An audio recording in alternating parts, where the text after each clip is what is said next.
Welcome back to News 15 today. Well, contact tracing has become a debated topic on social media. So joining us now is friend of the show and tech expert Chris Rader to explore this topic. Good morning, Chris. Thanks for joining us. Good morning, Carter.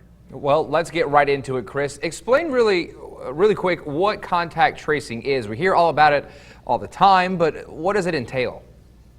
Contact tracing is basically understanding where people are that may have COVID. There's three types of people out there. There's those that don't have COVID. There's those that are out there that have COVID, have no symptoms and are transmitting it, and then those out there that have symptoms and are transmitting it. And what we're trying to do is identify those people that have the symptoms and isolate them for 14 days, or anybody that they've come into contact with. And we're doing it right now manually, right? If you come into contact with someone that has it, they call you and say, I've been to the doctor or the hospital, I've been tested positive and I have COVID, and you need to isolate yourself quarantine yourself for 14 days. So we're talking about taking this up a level. And Google and App, go ahead. Yeah, I was going to say that's where the controversy arises as we get to more of a tech-based tracking system.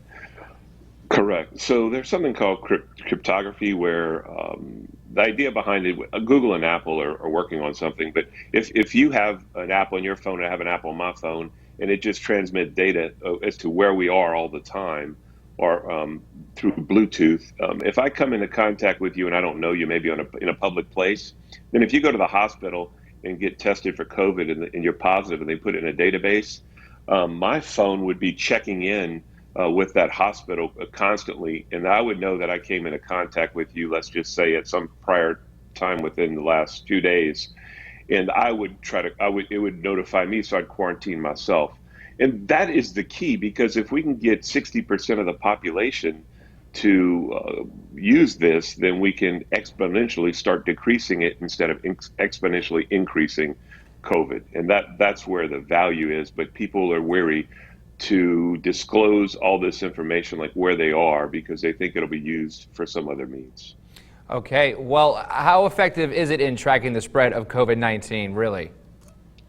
Well, everybody has to use it. It's like social media. I mean, Sure. If just a few people use it, it doesn't work. It's not going to solve the disease itself, but if we can isolate people from one another, at least those that are contagious, then we're going to start winning against this.